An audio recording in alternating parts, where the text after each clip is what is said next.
Tidak memungkiri, Anda memilih sepeda motor, pasti lihat desainnya, ya nggak? Nah, kita sekarang disuguhkan sebuah skutik yang desainnya mungkin langsung dibawa dari India. Ini adalah Suzuki Access. Dan ya banyak pro dan kontra mengenai desainnya. Kalau Anda seperti apa, silakan komentar di bawah. Desainnya seperti apa? Kita nggak terlalu banyak ngomongin desain di sini karena kita pernah bikin videonya. Total mengenai spesifikasinya juga ada di video di atas ini. Anda bisa klik linknya. Sekarang kita punya kesempatan berinteraksi dengan Suzuki Access 125 ini. Ini dijual di Jakarta dengan harga 25 jutaan. Dan kita akan fokus di impresi berkendara dia. Bagaimana rasanya kalau motor ini dipakai harian, supaya Anda punya bayangan bagaimana nanti kalau misalnya Anda berkeputusan buat meminang dia. Kita akan bahas satu persatu, mulai dari fitur-fiturnya apa dulu. Kita lihat buat ngingetin aja. Let's go.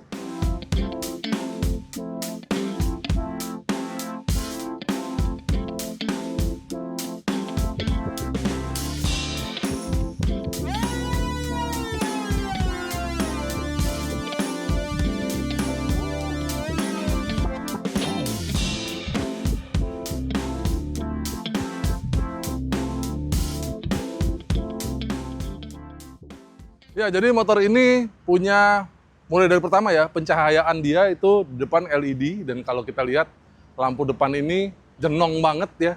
Karena di depan ini dia punya 2 LED, jadi bisa kita lihat kalau dia dinyalain, dia ada kelihatan 2 di sini. Jadi kalau malam kelihatan ada 2 panel LED di depan.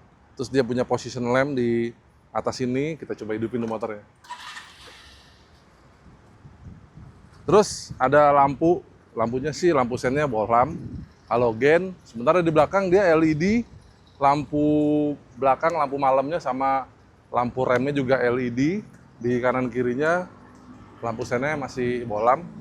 Dan kalau kita lihat dia ya, pada saat kita ngidupin mesin tadi, dia pakai smart starter. Jadi cukup tekan sedikit aja nih, sini nih, nggak usah lama-lama.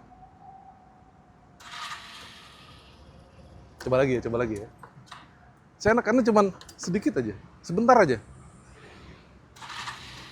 Jadi nggak perlu ditahan, dia akan mencoba menghidupkan motor. Dan satu lagi, kalau akinya tekor, ternyata masih bisa digoes karena di sini masih ada starternya. Hidup juga mesinnya. Jadi impresi awal gitu ya ngidupin motornya ya. Gampang banget, kickstarternya juga enteng banget. Dan halus, mesinnya halus. Nanti kita cobain pas jalan halusnya seperti apa. Tapi kalau kita lihat, nah fitur-fiturnya apalagi, dia punya di depan ada charger. Jadi ini USB tipe A, dia dapat 2 ampere. Jadi ya nggak fast charging amat ya. Tapi Anda kalau yang masih pakai Type E langsung bisa colok. Tapi kalau yang pakai Type C kayaknya Anda harus beli yang tipe A dulu. Dan ada 2 kantong di sini. Di sini sih muat botol ya. Kalau di sini kemarin saya coba botol agak-agak, kalau panjang ya, itu nggak bisa nyemplung banget gitu loh. Jadi kalau yang botolnya agak pendek mungkin bisa masuk. Sementara di sini bagasinya gede banget, 24 liter. Dan di belakangnya ternyata tangkinya tuh nggak sampai belakang.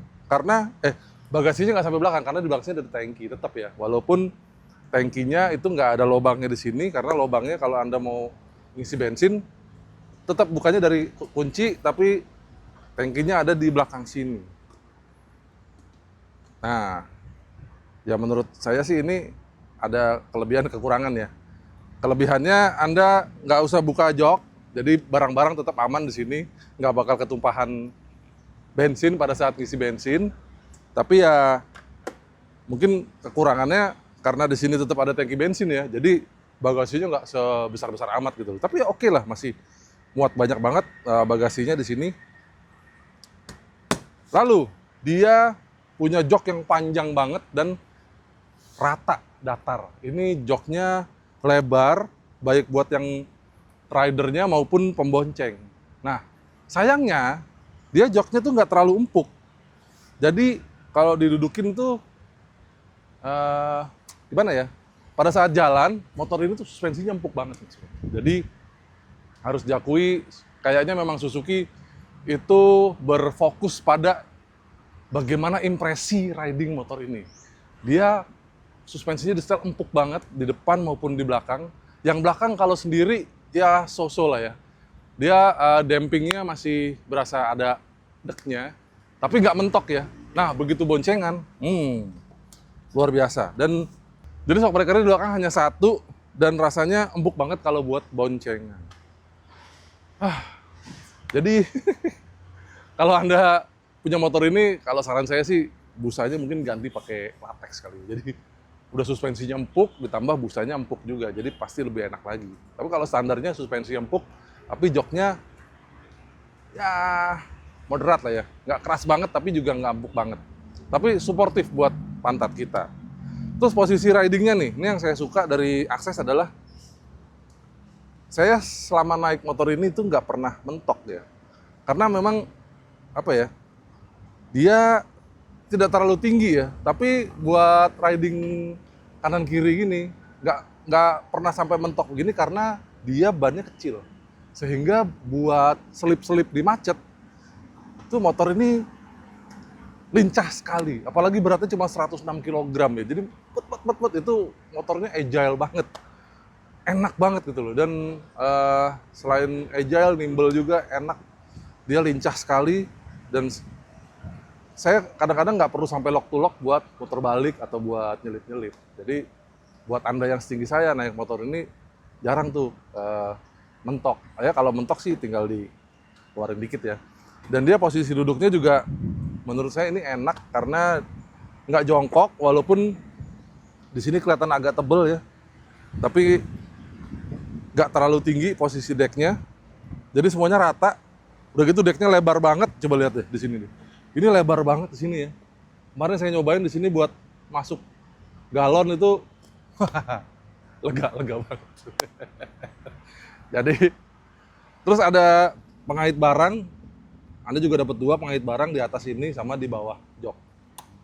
Yang di bawah joknya ada penguncinya, jadi nggak takut kemana-mana.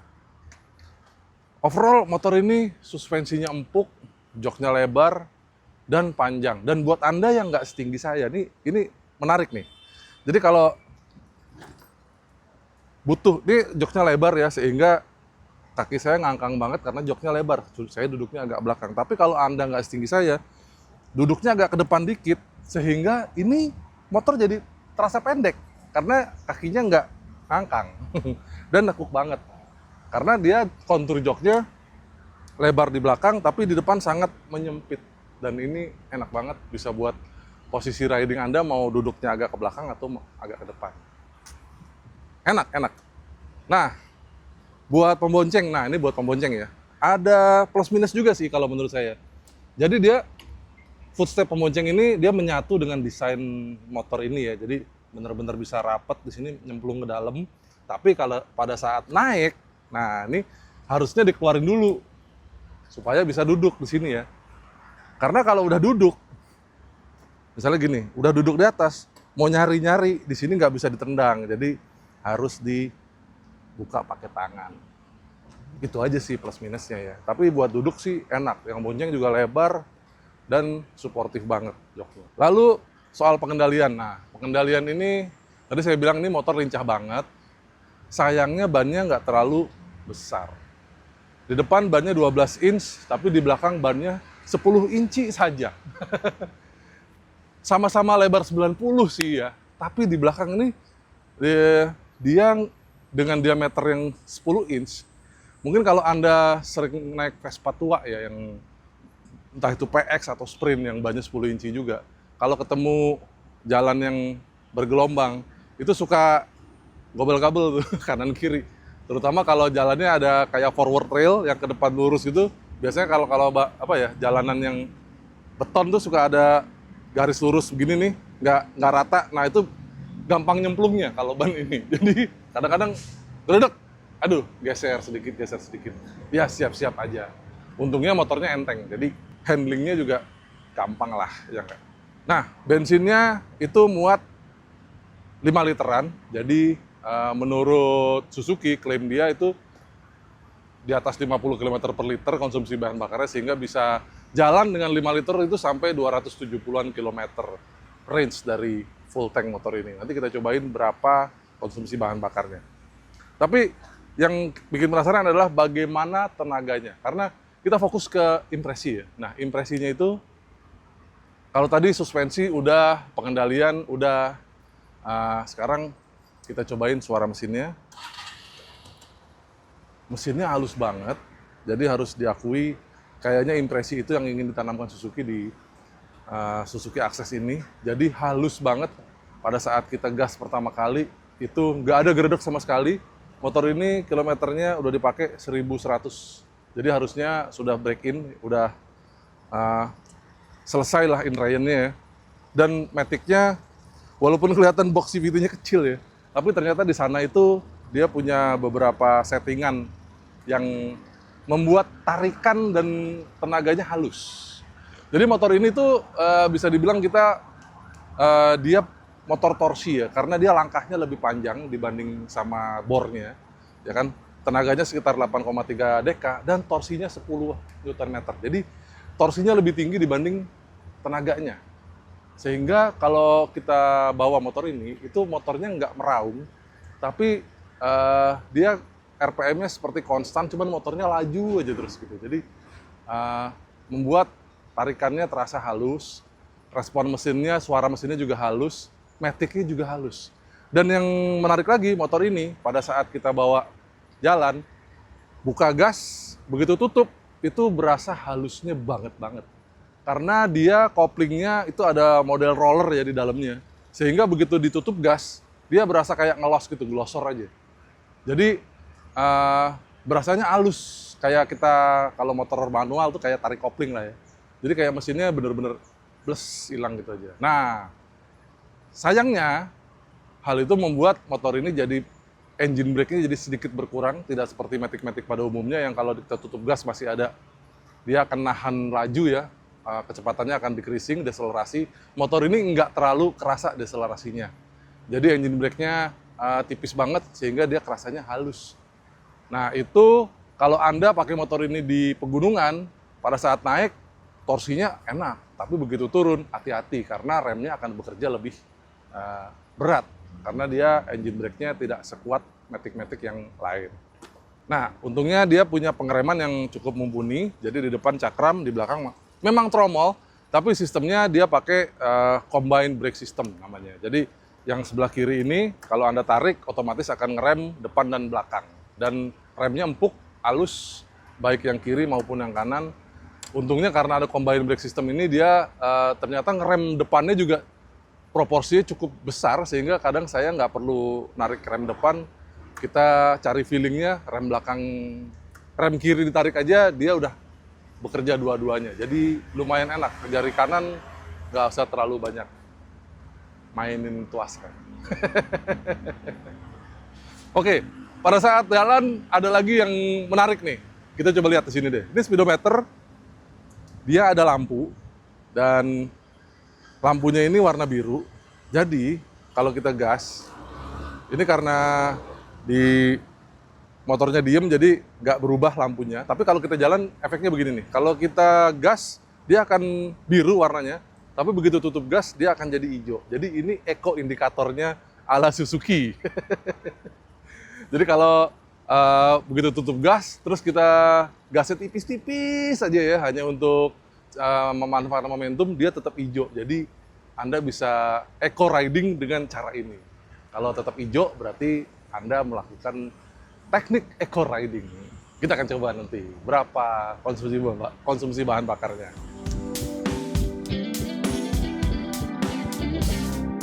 Mesin yang halus memang tidak mencuatkan karakter tenaga yang kuat. Data akselerasi yang kami catat menunjukkan tarikan akan terasa biasa saja meski grip gas dibetot habis-habisan. Tapi dengan BBM oktan 92 yang kami pakai, konsumsi bensinnya cukup bikin kaget. Nah, kami catat Access bisa menempuh jarak 74 km untuk setiap liter bahan bakar kalau dikendarai secara eco riding. Wah, irit banget ya.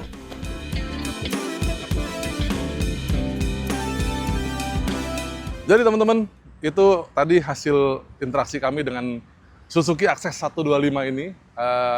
Di luar dari ngomongin desain ya, kita benar-benar fokus ke impresi riding. Motor ini tuh ternyata enak. Jadi mesinnya halus, tenaganya cukup, torsinya besar, buat nanjak oke, dan apalagi kalau lagi tutup gas ya, kalau Anda suka eco riding, itu mesin ini bakal sering terasa halusnya karena tinggal momentum-momentum aja dan suara mesin berikut dengan getarannya juga perasaannya halus. Suspensinya empuk sekali, baik yang depan maupun yang belakang. Dan sama sekali walaupun empuk, dia tidak bottoming atau tidak mentok ya. Walaupun kena polisi tidur yang tajam atau lubang yang dalam, itu sama sekali nggak mentok suspensinya. Ini kayaknya Suzuki memang ya bener-bener menuangkan semua ilmunya ngerancang motor untuk bagaimana impresi ridingnya. Saya acungin jempol sih impresi ridingnya. Terus di depan ini juga komstirnya berasa solid sekali, jadi jarang ada getaran di setang, dan itu suatu poin plus sih menurut saya karena berpengaruh ke pengendalian. Jadi kita pede aja buat banting-banting motor ini, walaupun kecepatannya agak tinggi juga masih enak-enak aja, walaupun ya keterbatasan akhirnya di rodanya nggak terlalu besar dan nggak terlalu lebar. Dan motor ini cukup irit, tarikannya juga oke. Jadi kalau buat yang nyari motor impresi ridingnya yang Anda cari, ini Anda harus cobain motor ini. Dan nanti mungkin silakan komentar di bawah apakah yang saya rasakan juga Anda rasakan. Kalau soal desain, ya kita obrolinnya di bawah juga. Oke?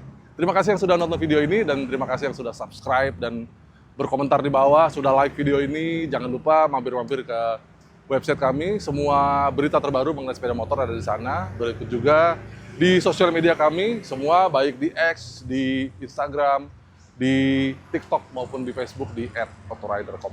Sampai jumpa di video komen lain. Tetap sehat, tetap semangat. Bye.